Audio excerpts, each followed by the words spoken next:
Hello everyone, welcome back to the winning characteristics video with Ray from Trailline. And today we'll be talking through the chart of AFRM, Affirm Holdings, discussing its winning characteristics that showed throughout this run. And also we'll be talking about what to kind of expect next after these two major gap ups right here. One on the announcement of the partnership with Amazon and the other now after earnings as it starts to complete the right-hand side of its institutional due diligence phase. And before we get into the video, if you do want to check out the Leadership Blueprints course from Trailline, the link will be down below in the description for 25% off. Definitely, if you want a really in-depth resource that covers all the winning characteristics that we'll be talking about, this is the best, fastest way to learn those really key concepts. So with that, Ray, I'll hand it over to you, and let's go ahead and start from the really beginning of Affirm's price chart over at its IPO. So just with any stock, we will go through the first day of its IPO and then run through the characteristics and what led to this particular part today. With anything, you want to make sure that, how do you get it on your radar? That's a first question that you want to be asking yourself. And with Affirm, what we had is on day one that it traded on the open markets. On its IPO day, it traded about 25 million shares. And then the very next day, it followed it up with about 20 million. That tells you that this sort of volume and this sort of price creates a very high dollar volume level that this stock traded at and on its first 2 or 3 days. And what that tells me is more often than not, that's not the retail crowd sort of pushing the stock around. There's definitely some sort of institutional interest initially as the stock makes it to the market. Right. So that is how, you can maintain what we call a IPO watch list. Those are tickers that, have a good IPO week and exhibit high dollar volume. That could be one of the criteria for you to maintain your own IPO watch list, just so that these things are on your radar. And it doesn't really mean that they're going to work right away or they're going to double and triple, but it will just keep the right stocks for, that have high dollar volume, which basically equals institutional interest, right, on your radar, because you want to be where the volume is for the most part, especially for these young stocks. The other thing is, as institutions research and figure things out, IPOs tend to either get super tight right after they're listed and they act very logically, where you'll get the initial run and then a consolidation, maybe a RS zone before they continue their run, or they're going to be something like this, which is fairly wild. And Affirm within its initial run really lets you know right away that, on a net basis, it doesn't seem like there's very firm accumulation going on, because the way it's acting is it's opening up here, closing down here, and opening up here, close. So it's a bit all over the place as it figures out what it wants to do. So a few things that I see, when the markets were down, Affirm was down, right? So there's relative weakness there. When the market did go up, it did shoot, the price did shoot to new highs. That could be mostly market-driven action, right? Breadth around it is very good, so it's also going up.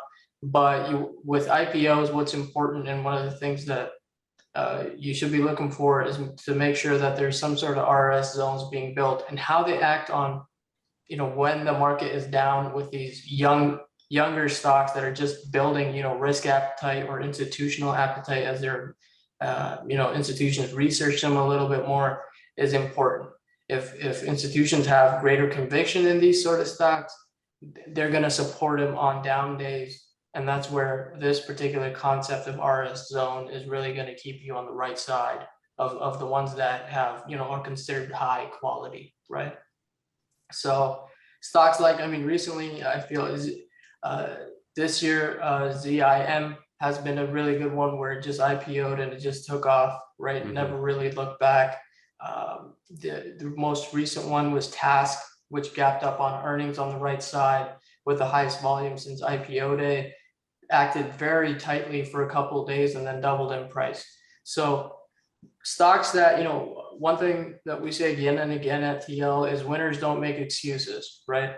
And if you see stocks that are making excuses, and especially young stocks that are not building evidence for you right away, the probability of failure, and given the range on these, you're either going to get hurt really badly if you try to position in them, or you might be lucky if you catch a run out of it. So initially in this area, I don't really see much. I know obviously it's easier to say in hindsight that, you know that this happened, and that's why you're analyzing it from that lens. But just given, the things that we look for, how is it acting on down days in the markets, especially in this area, just tells me there's no real firm bid for this stock. And if it was being accumulated, it'd be fairly tight.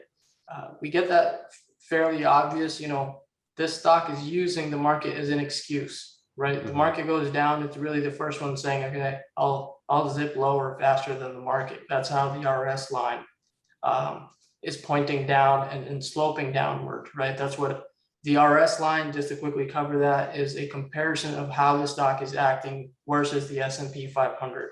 So on this particular case, Affirm basically takes care of that stat that 91% of IPOs undercut the day one low within 3 weeks. I'm not sure if that is 3 weeks, but 55% of them undercut the day one low within 2 years, right? So that was a study that was done with the life cycle trade, Kathy Donnelly and their team, right, on IPOs themselves. So it takes care of that particular stat here, and we build out a full-blown, all-time go basically towards this IPO pricing, right, and build a larger consolidation pattern. So just a correction on the stat that we just said, it's 55% of the IPOs undercut the day one within 3 weeks of trading, and 90% undercut the day one of trading within 2 years. That was a study that was done by Kathy Donnelly and their team, and Affirm basically takes care of the stat right in this area, right? So it becomes part of that stat where it eventually undercuts the day one low of its IPO. So given that, and basically these two step ups in daily average volume, what they're telling me is there's some sort of subtle accumulation, but given the base depth, as retail traders, we're not in a position to be accumulating stock all the way from this 91 area down to the 46. Right. Doesn't matter how much you like this story, what you think of it. That's a 50% haircut or so from this spot right here. And that's where, as retail traders, we have to be cautious because we don't know how low this thing can really go. So is there anything that I missed, Richard, that you would like to add? No, nothing too much. Just back within its IPO base. Let me get up my annotation tool here. You might have been able to sneak in here for a quick trade through this downward trend line, but like we said, there's no significant push here. And when we do get to that IPO high, it does try to start a little bit of an IPO advance phase, but ultimately fails. And as soon as it undercuts really these lows, something is not right with this trade. And as Ray said, we just want to let it build out that first long-term base and wait until supply and demand looks good once again. And the overall shape of this is something that's pretty familiar. We've got kind of an inverse head and shoulders forming out here. But what I'm always looking for with these recent IPOs is the start of the right-hand side of this longer term base, which Affirm just started. So Ray, I think you wanted to talk about kind of the difference between these coiled up moving averages and what happens right here. So these two different launch pads, and how this one is a little bit wider and loose right in this area. Right. So once we're within a base, our tactics and how we look at a stock should change. They shouldn't be the same as if the stock is trading at new highs, right? At this point, we probably don't have resistance overhead, and we just cleared out whatever supply that was bunched up in here. That's a different point, analysis, or a different lens that you put on to make sure that you're interpreting that particular action. Once you're within a base, your tactics have to change, and you have to look for a couple of things, and that's what we call basically an anatomy of a base, right? And if you're a TL private member, you're probably familiar with this particular term. Basically, what it means is, one, we need to look for a volume anchor within this particular base. So by what I mean by that volume anchor is some sort of, very obvious volume stick within this whole consolidation pattern that you could use as a reference point at a very minimum to see how price is acting so that you could track that particular base, right? The first step to anything is to get the right stocks on your radar, and then you could potentially position in them when they start to shape up. So one of the first things to look for within a base is this whole volume anchor concept. So with Affirm, if we just pick it off here, I mean, it's at this point in time, this would have been the anchor, but there really is no entry area, right? Price is finding resistance right at this high volume close, or maybe this was the higher volume close, right? Price is resistance and it continues its way down into a downtrend. We're below KMAs.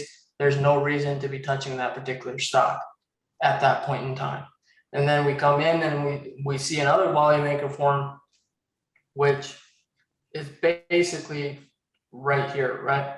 So if we take that close, now this is one of the studies that I'm doing because I consistently see this in the markets is stocks in downtrends when they see this particular signature. And if I draw a square box right above, that tells me this is the highest volume since IPO week, right?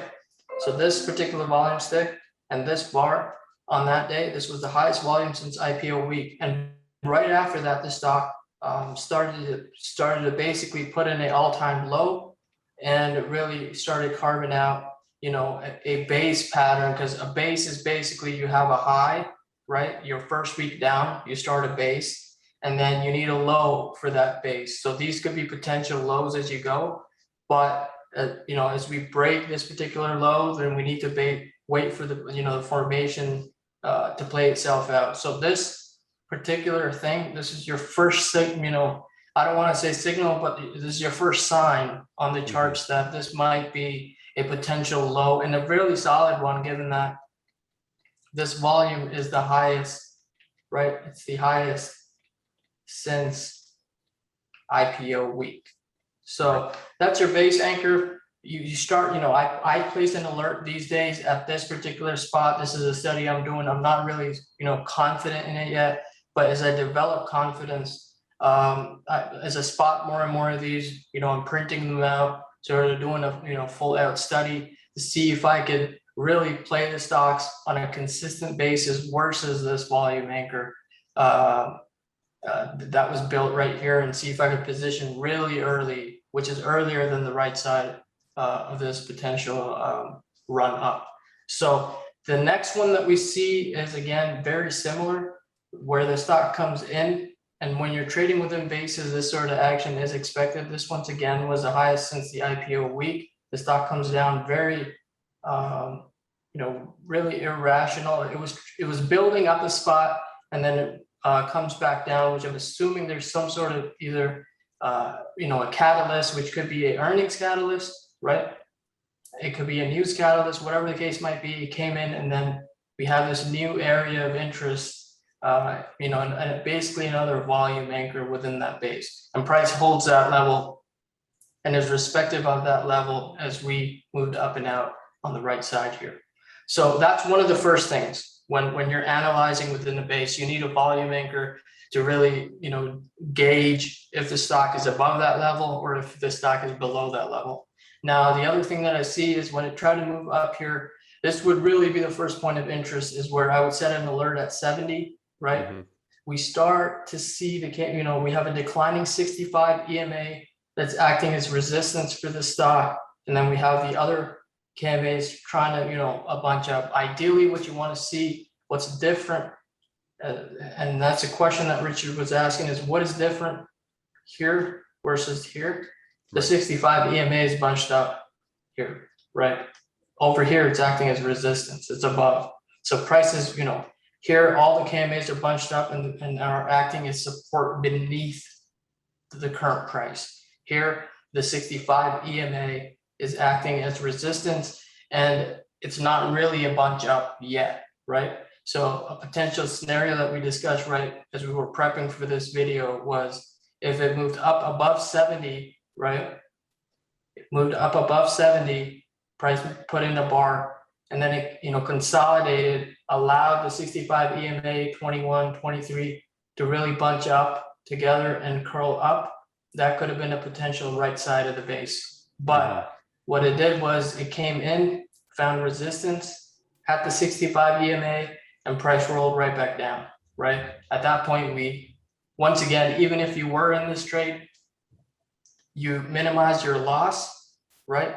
Say you got in right through that 70, it fails on you, you get out so that you could avoid all of this, right? And see if it shapes up later on and on its right, like a better right side that builds up, which is basically what it does here.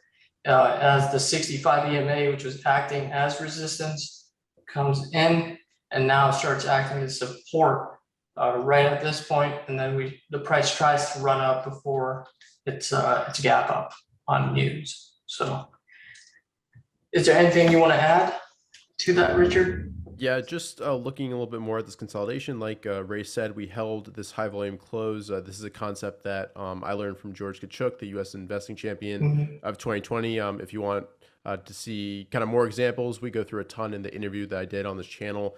But once it holds this, I think what really starts to get interesting, this stock is right on this bar right here. So if you look at the prior day, we finished basically at the lows. So the expectation is we see some fall through to the downside, but we hold this prior high volume close and basically have an expectation breaker on, once again, very high volume since its IPO. And then we form this really constructive launching pad, drifting back into the moving averages.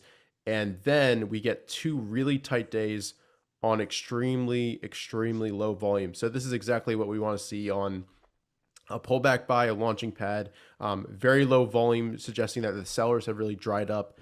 And then we get a nice kicker candle, gap up and go before it starts to pull back into the moving averages. And then it has this big Amazon announcement. So before we get to that gap up, Ray, is there anything else you wanted to cover within this overall primary base institutional due diligence phase? Yeah, I want to make it clear that, if this was, the idea is to look at the characteristics before it makes this run up, right? So just so that you have a chance, it doesn't guarantee you anything. And I'll talk about, a few trades that I had basically right in this spot, right? So the stock woke up, we get the highest volume since IPO week here, we get good closing ranges and the stock supported. So I remember, I placed a few trades here as it respected, the 65 area, right? It ran up and then it washed me out. And the reason the stock was on my radar in the first place was the fact that, this volume signature was there, right? The stock is clearly trying to, say enough is enough. I'm done basing and I need to move up and out. So that's what institutions are basically, sort of trying to show you with volume on this day and this particular day, right? So that's what puts the stock on your radar. Now, the other thing is that whole Launchpad thing where the key moving averages on a 21-day basis, the 50-day basis, the 65-day basis are saying that the price has consolidated long enough. This sort of looks like that stage one, right? Before it we see a price markup on the right side. This is really a larger consolidation area. So when we get this bunch up in price, we're basically saying that price on a 21, 50, and 65-day basis right here, right in this spot, the average close was in that 65 area, right? So the fact that's one of the characteristics that you want to look for in addition to the volume and the volume anchors, to say that, this is a potential,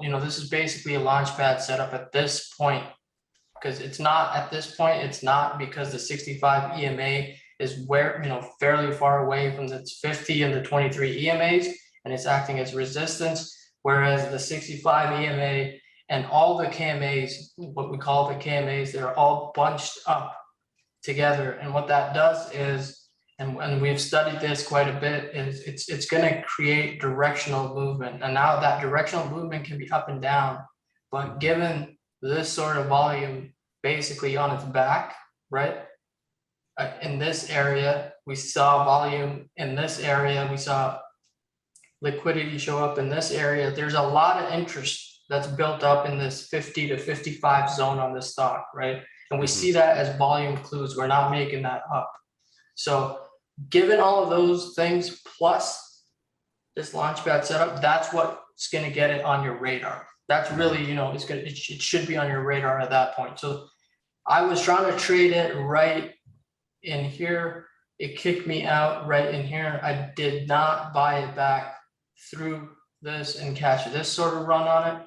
But I mean, and also make sure before earnings, you really have to have conviction on it for you to sort of see this gap up. So the first step to anything is to catch a winner is to just have it on your radar, right? And these characteristics that we're discussing will sort of make sure that, the possibility of the next AFRM could be on your radar. Maybe it acts a little bit better so that you catch a gap. And then that at that point, you're going from, 60 to 120, which is 100% gain on the next AFRM. So that's what I wanted to sort of point out is how you think about the markets, how you think within the base, the characteristics to look for within the base are very different than what you're looking for when the stock is making a new high.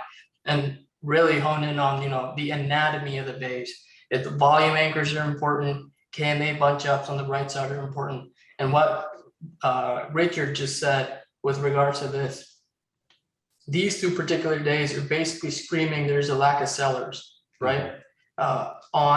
In this name as it runs up the right side. So interpreting supply and demand when the stock is saying, I'm building a Launchpad, institutions are saying we don't want to sell any more stock. So if you can't go down, the natural reaction is going to be up if volume shows up, which it did, right?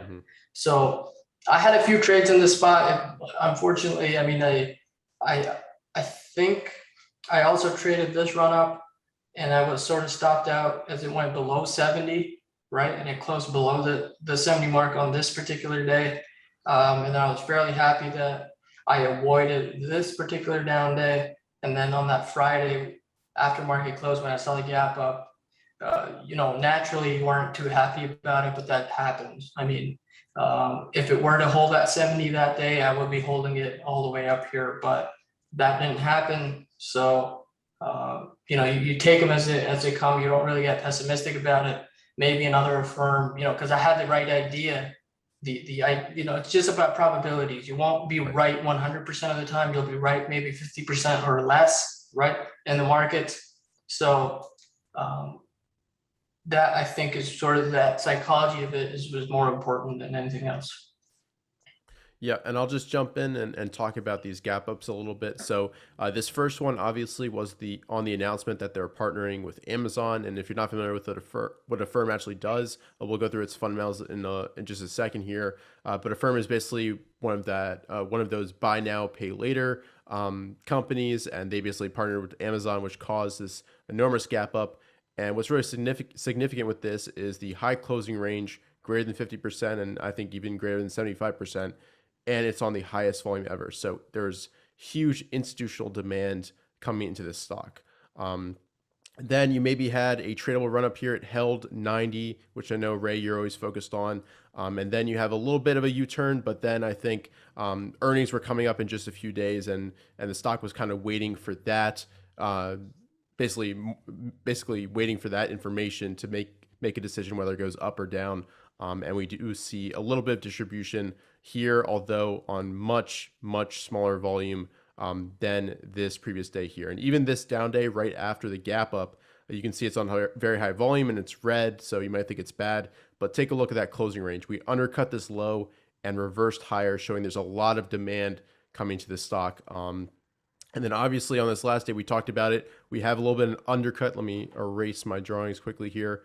We have an undercut and rally through this low right here on this day, but it's not really a good spot to get in based on that setup because you have that unknown quantity, the earnings report the next day. So it's just too high risk to make that type of buy at that point. But obviously we do get a gap up, and we also see a lot of RS coming in here because at this moment the S&P is declining a little bit.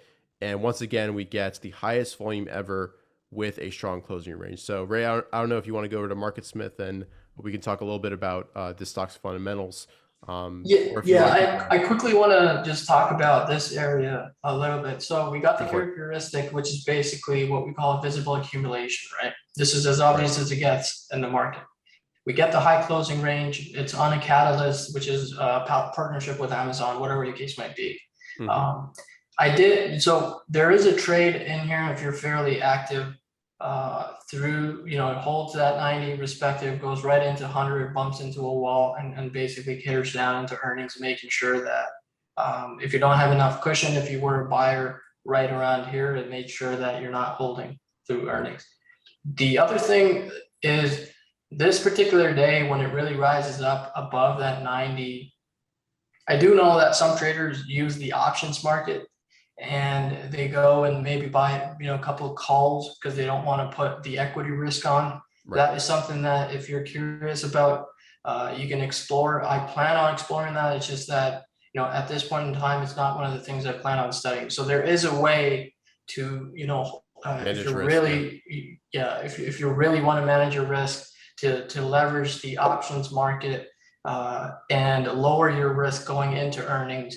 But as an equities trader, as a trader, we're talking about, owning shares of this company. It's fairly risky because this is a binary event. It could be, this good, which is really good because we got 50 million in volume and it's up. And now you really build a cushion. Or it could be the same thing where it pulls down and now you're like, oh, yeah, it makes sense. It's coming back to fill the gap, right?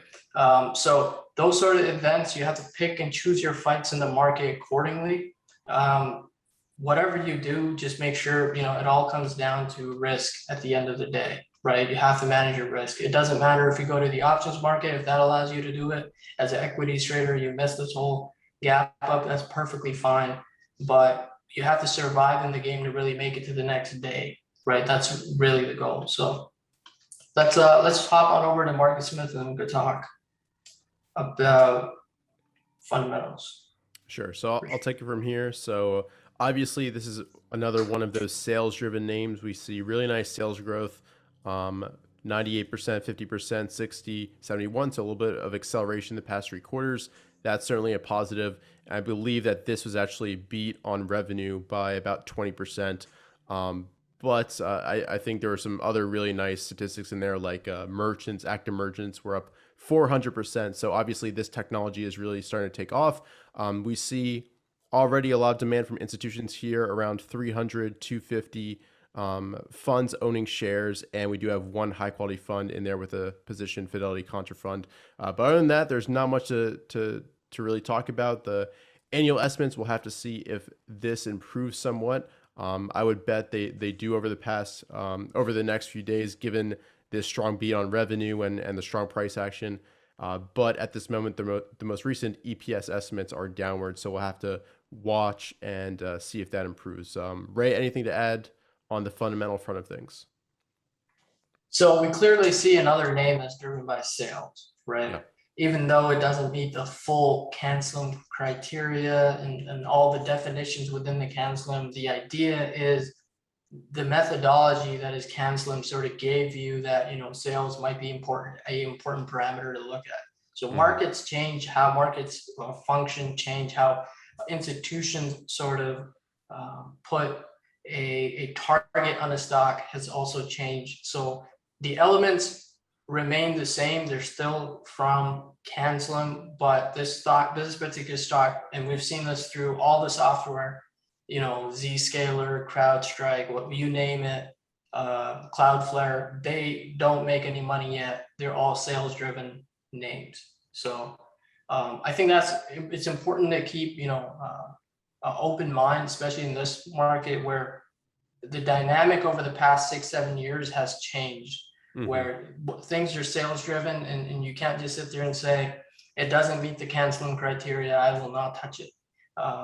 That is you're limiting yourself to a very, small amount of stocks that you have to execute perfectly to make money at that point in the market on a consistent basis. The only other thing, I don't know if you covered it, but it's among the, it's near the top within the IBD ranking for groups at the Right. moment. So that's a little helpful as well. Now that we've seen this 50 million candle today, that tells me that this institution number of funds is definitely going to increase the next time they are obligated to report that Right. particular number. So be on the watch for that, and maybe Richard, you could tweet it out when that gets updated by MarketSmith. Yep, for sure.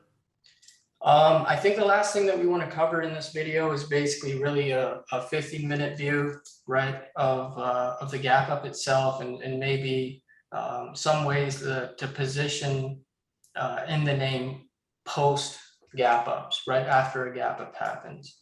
So one of the techniques that I use is I really pick a whole number, right?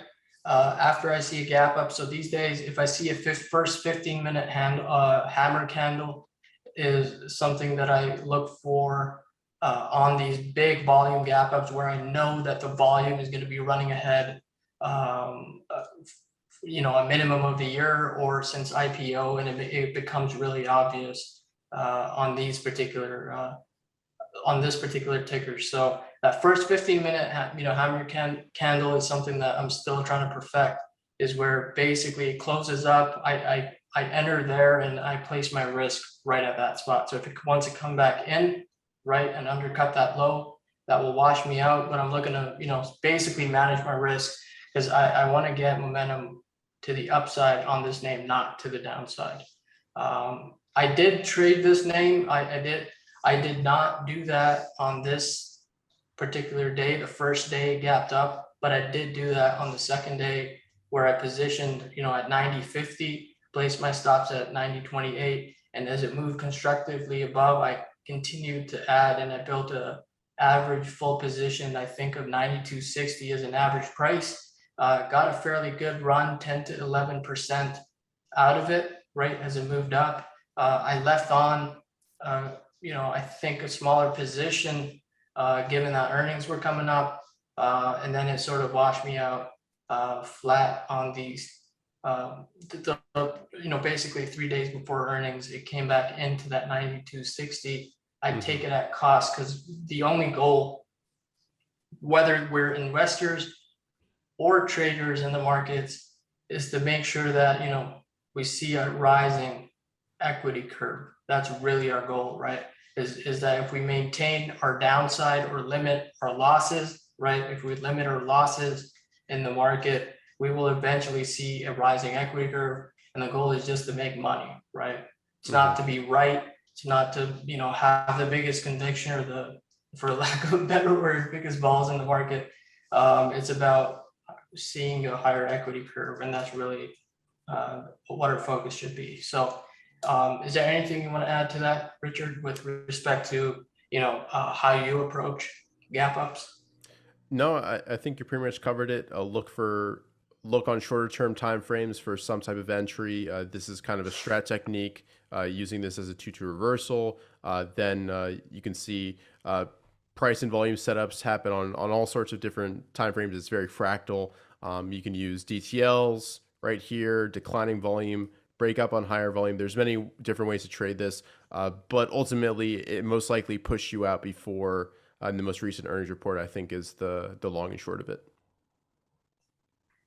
Awesome. If you guys have any strategies that you use on gap ups, maybe put that in the comments. I would really be interested to look at those, because I'm really trying to master how to approach these gap ups. One way is to really be on top of it when this catalyst is reported, because prices are moving all the way up here in after hours, right? Right. So maybe that is one way to set an alert at 70. Maybe you get a price alert where volume after hours is fairly high, and maybe you could just catch that particular run in the after hours. So, but maybe it'd be pretty cool to see what people do on these particular gaps, and then how they enter them on granular timeframes, and that would be pretty cool to read. So Yeah, I know there's several traders who I've learned from who take a look at the percentage of volume happening in after hours compared to the normal 50-day, and if it's significant enough, they know to really be on on top of things the next day, or even place a buy in after hours to make sure that they get a piece of that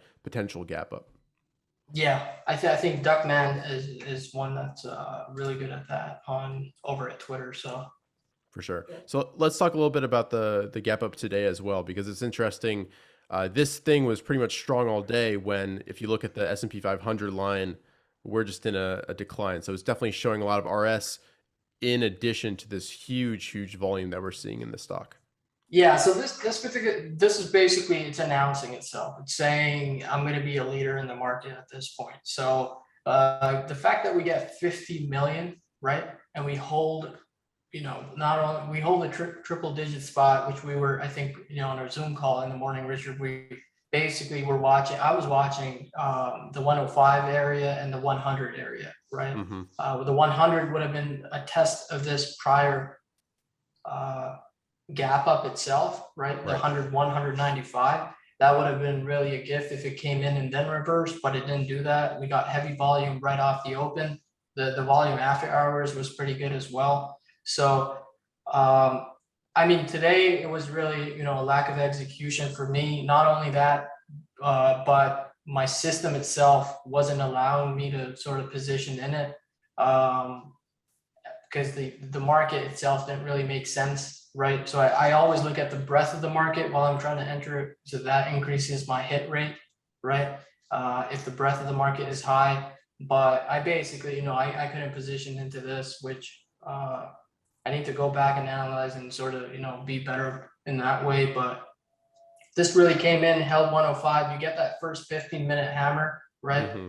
But it's a little bit hard to manage risk on this because it's about 110 with the hammer close, and then about 105.60 being the low right here. So this one, this is a little bit easier because it's the risk could be 2.5%. This is 5 points. So if you get this wrong, you're really going to be down on the day, especially with the way I size in the markets when I'm going in. So that again, I mean, so the next thing I will be watching is maybe, if the S&P continues to go down and the NASDAQ comes under pressure, right?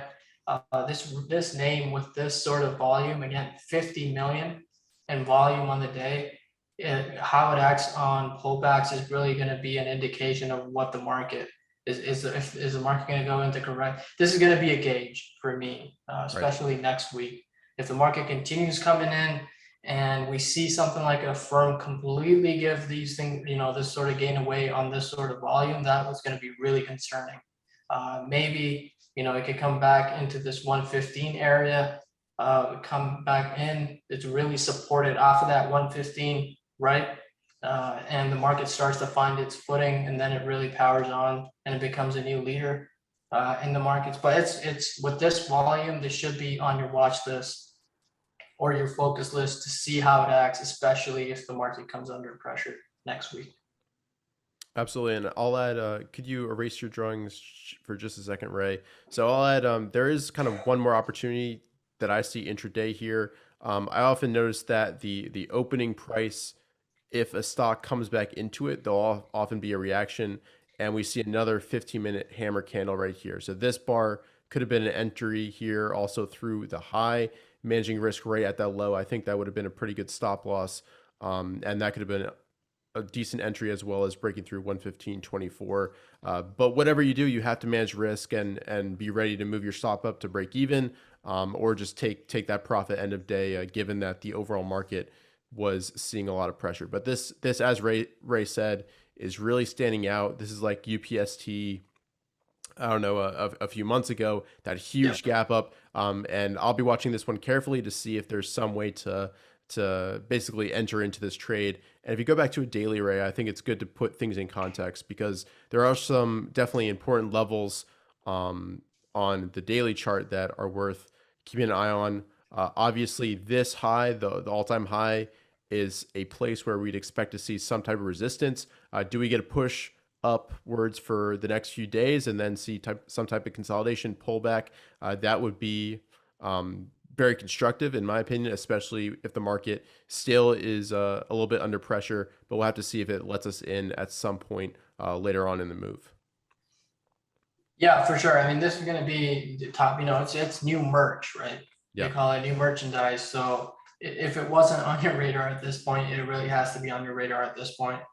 How it acts is sort of going to dictate, if the market continues coming in, is this new stock that is seeing such a ginormous volume, is it supported by the institution? So that's Mhm. going to be fairly interesting to play it, on how that plays out. And then just to wrap up, I want to make it absolutely clear is whatever you do in the markets, we're discussing 15-minute hammers here, or here. Right. Go and make sure that you're confident in it. Don't go and just say that Ray and Richard told me that 15-minute hammers work, so I'm going to go and buy 15-minute hammers everywhere for absolutely no reason without studying them or anything like that. If you don't build your own confidence in a particular, any analysis that you're doing, if you don't have, you build your own confidence in it, you're not going to succeed in the long run. It might work on the next gap up, but I'll guarantee you, you won't have the conviction on the next 20 gap up because you have not gone back and studied it yourself, right? So when you're building entry tactics in the market, when you're doing anything in the market, you have to go and study, build your own conviction in that particular strategy, method, whatever the case might be, make it your own, internalize it, and then go apply it. Just because me and Richard say it doesn't make it, a winning strategy for you. The reason being, there's a lot of emotion that's involved when these things are moving up and down. And if you don't study it, you'll lack conviction and you'll act emotionally. You'll sell the low, buy the high, which is exactly what you don't want to be doing. So I think we should wrap it up there. Yeah, could you go back to the daily for just one last second? Because I want to reemphasize kind of why we're looking at a firm in general. I think this overall pattern where a stock's moving at the right hand side of its institutional due diligence phase, this is a really powerful pattern. And that's why we have our eyes on ABNB right now, Unity Software. They're going through their first long term primary base, which gives institutions the time to do their due diligence and basically decide whether a stock is worth owning. And there's long bays, especially when there's some type of inverse head and shoulders, that is subtle accumulation by institutions over and over again. And if you need some evidence about this overall pattern, take a look at a lot of the winners of last year. Livongo, we did a whole video on that. I'll have it linked above right now. Peloton, Zoom, all of them had spectacular moves from this exact same type of pattern. So that's why we're keyed in on names like Affirm, ABNB, even PLTR as well.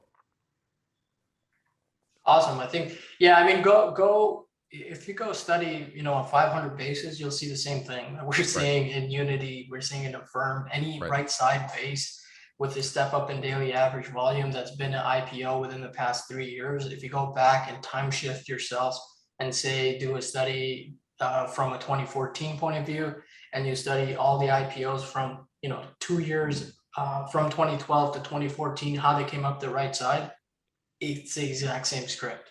So it's a Right. matter of you actually, going, collecting those examples, studying them, learning the anatomy of the base. These are all the same things, these are concepts. This is how you come up with concepts, this is how you come up with studies to do. You build your conviction and you can really get good price points as they move up the right side and not just wait for, the all-time high to be taken out for you to buy a stock. Perfect. We'll leave it there. And once again, to help you with your research, if you're watching at this point, you're definitely really interested in this. So go ahead and check out Leadership Blueprints. There's a link down below in the description. And with that, thanks again for watching. If you enjoyed, go ahead and leave a like down below and subscribe if you're new to the channel. And we'll see you guys in future videos. Thanks.